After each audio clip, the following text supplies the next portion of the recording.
Nnenna Elendu Ukeje, member representing Bende Federal Constituency. Mr. Speaker, sir, I'm from Abia State. Mr. Speaker, today marks 730 days that our girls have been in captivity. It marks a long, dark story that started with the slaughter of 57 boys in their beds in Buniyadi. Mr. Speaker, sir, of course, when that happened, the enormity and the gravity of that crime was too painful for us to remember, and so we chose to forget it. Mr. Speaker, sir, the oxygen that terrorists require is the publicity that is given them. The 57 boys didn't give them that publicity. And so they went to secondary school and picked up 267 defenseless girls, abducted them. Of course, at the time, Mr. Speaker, sir, opinions were divided. Some people just didn't want to wrap their minds around the fact that there was a possibility that this could happen, because things like this just never happened in Nigeria. They happened in Afghanistan and far-flung places that were under the vice-like grip of terrorism. But the truth of the matter, Mr. Speaker, is that that was the day that our dear country lost its innocence, and we were exposed to the sheer enormity and the horror that the people of the Northeast had been grappling with for a long time. Mr. Speaker, let me say that this is an opportunity to congratulate the very resilient men and women of the Bring Back Our Girls campaign, because they have ensured that we don't forget.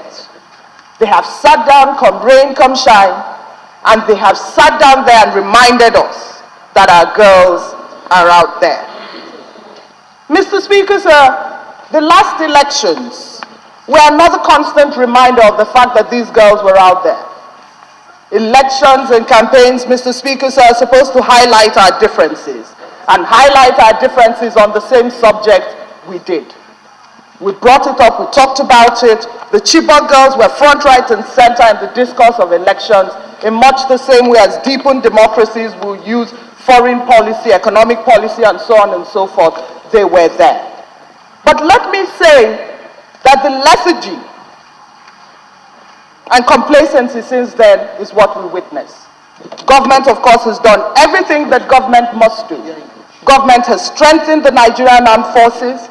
They've used diplomatic means. The president has been everywhere to talk to them about fighting terrorism. We have used institutional means, the Northeast Development Commission. But, Mr. Speaker, sir, the truth of the matter is that our girls are still out there. And I believe that, and today I speak to them, the people who abducted these girls, that no matter how noble your cause is, when the mode of making your cause known is abducting little boys who in their beds have nothing but probably their pajamas to help themselves, and little defenseless girls, then that your cause has lost, you have lost your chance to explain or rationalize your cause. You have carried on as people who have no fear of God, no love for country, nor respect for humanity. You have carried on with people who have no soul and who hate humanity. Mr. Speaker, sir, we must all fight and eradicate Boko Haram. That is what they say to us. Because we believe that violence never begets peace. That whatever it is that they seem to want to tell us, by killing these girls, they lose the moral justification to continue to say anything that makes any sense. For 2 years, Mr. Speaker, sir, we've spoken to government to bring back our girls.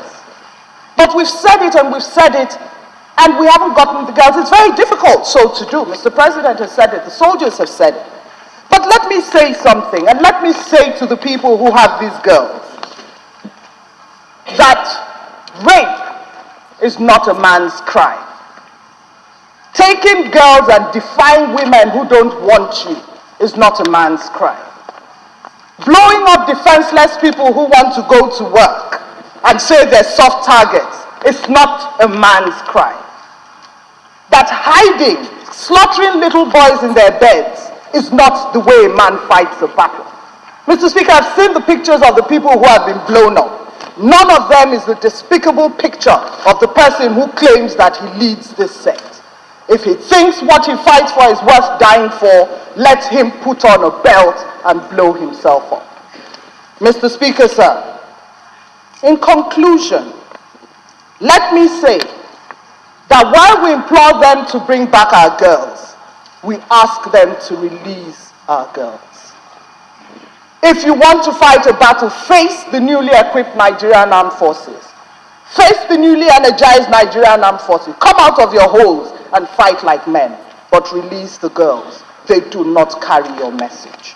And so, Mr. Speaker, sir, in conclusion, let me say to the girls out there that every time we think that they're raped, every time we hear they're raped, every time we hear that one of those girls is killed, every time those girls remain in captivity, Mr. Speaker, sir, we are bound. And as a country, we shall never forget. Thank you very much.